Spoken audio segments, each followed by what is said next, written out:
Berbagai upaya dilakukan untuk melestarikan budaya dan kearifan lokal daerah Sumatera Selatan.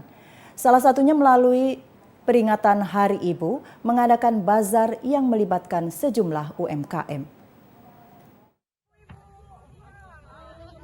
Kegiatan bazar dalam memperingati Hari Ibu yang diselenggarakan di lapangan DPRD Provinsi Sumsel menghadirkan beragam kebudayaan daerah Sumatera Selatan mulai dari kerajinan dan makanan khas. Penyelenggaraan Bazar UMKM Kreatif Sumsel yang diadakan IKADRI daerah Sumsel ini guna menciptakan pangsa pasar dalam mencintai produk lokal.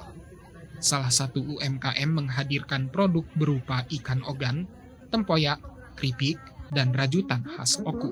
Kegiatan hari ini bazar dalam rangka memperingati Hari Ibu yang diadakan oleh IKADRI Sumatera Selatan.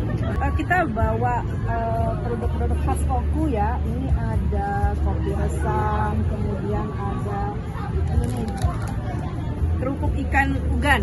Kerupuk ikan ugan ini produksi dari ayah ugan. Ini khasnya ikan ayah ugan. Diharapkan dengan adanya bazar UMKM dengan keberagaman produk daerah dapat mendorong minat masyarakat untuk mencintai produk lokal daerah Sumatera Selatan. Masayu Safita, TVRI Sumsel melaporkan.